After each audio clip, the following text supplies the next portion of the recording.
What is up, guys? XRP to the moon. Let me just come out and say that. People are starting to realize just a few months ago, actually more than a few months ago, it's been over a year now, since I've been singing this same song about the XRP Ledger and XRP and how much money is going to come from tokenization of real world assets. Who remembers me singing the song constantly, to the point that I started getting comments, people taking the mick out of the stuff that I'm saying, laughing at me in the comment section, saying, ain't nobody gonna come to the XRP Ledger with tokenization of no real world assets, especially not from China and any of those places. Now, three things I used to say. I used to say tokenization, I used to say real world assets, and I used to say Asia, or APAC region. Those are my three sort of key phrases. Now, I'm seeing all over the place, analysts, professionals, everyone's starting to talk about two of those three things. Now they're talking about tokenization. I guess that was obvious from the beginning. Everybody was talking about that anyway. Everyone's talking about real world assets now. In fact, a lot of analysts that were singing the cross-border payments primarily are now singing the tokenization song, right? Where the bulk of the money is going to come from. Not synthetics, not cross-border payments, tokenization of real world assets, man. And soon enough, guys, mark my words, you're going to hear people singing about the Asia Pacific region, APAC. Asia, with special emphasis on Hong Kong, China, Singapore, and those regions. China is going to be a big one when it eventually happens. And the XRP Ledger, via testing through Hong Kong, which is what is going on at the moment, are going to see a massive influx of capital coming from real estate that people have over leveraged. People have 100-year, 200-year mortgages that they've leveraged, that their great-grandchildren will be paying. Tokenization of that stuff on the blockchain is going to release the equity that many of them need at the moment, so that they can get, the global sort of XRP loving, crypto loving investment body to invest in that. So I don't have to travel over to China to buy a house over there to make money, but I can invest in property in different parts of Asia and Singapore, anywhere, and partake in the rise in value by tokenization. I remember there's one particular video I made where I used some AI thing to, create XRP labels on homes and stuff. And I got the most insane comments on that, people ridiculing what I had to say. But just wait, it's only a matter of time for this stuff start to happen. Of course, we've had some dips in the past few weeks due to macro events and things happening with Bitcoin and Jerome Powell's back and forth with the consumer information and all that sort of stuff. But when all that smoke blows over, and it is blowing over slowly, and people are starting to see it, there's a paradigm shift completely in the entire financial market, and XRP and the XRP Ledger are playing a pivotal role and a front position in this whole thing. And now, again, banks are starting to capitulate. In fact, I'll say that banks aren't just capitulating, because banks are very intelligent, right? And they've been playing this game for a long time. They knew what they were doing, but stalling for time because regulations were holding them back.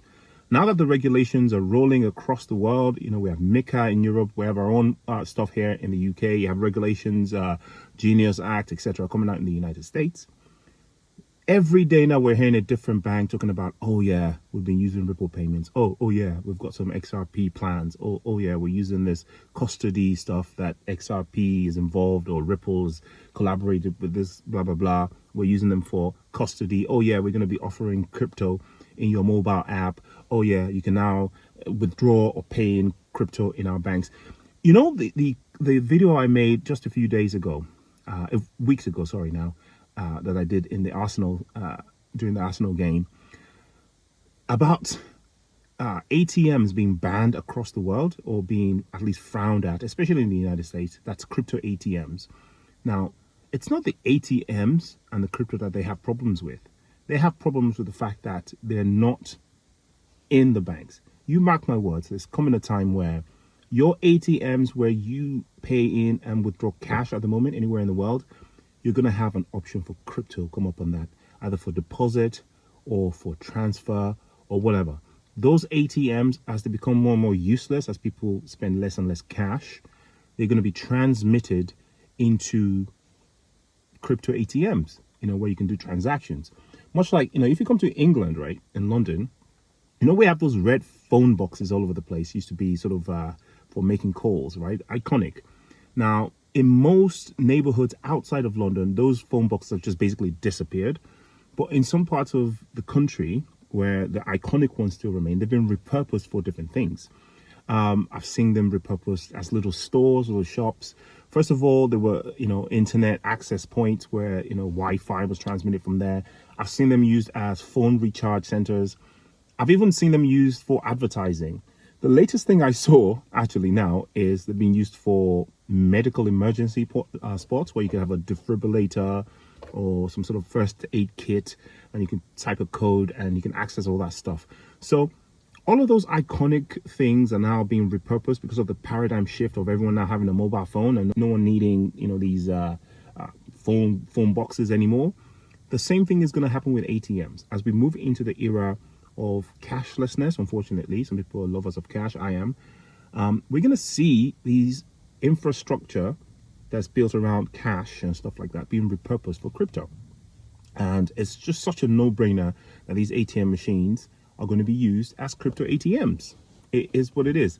And all of a sudden, all those parts of the United States where, they're currently banning them, or, they're outlawing it due to fraud and scam or whatever the reason that they're giving, which is really anonymity is a real problem here. With full KYC and in full view of cameras and everything, with your name, your bank account, all of a sudden, all those ATMs will become active again. This time, serving the likes of JP Morgan Chase, Santander, Barclays Bank, etc., etc., etc.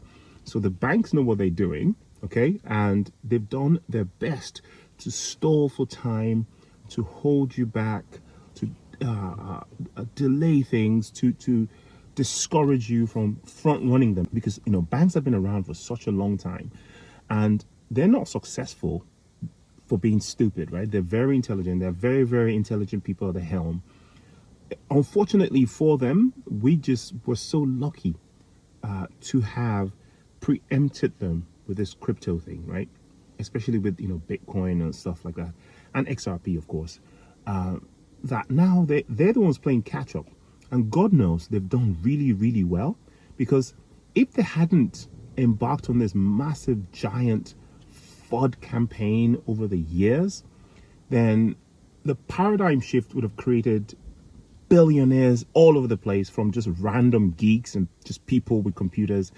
And people have been, some people have made so much money. In fact, the amount of Bitcoin, XRP, and Ethereum and stuff that they shook off the hands of some people would have created trillionaires, right? Richest people in the history of mankind. And there's no way they're going to let that happen, right? There's just no way.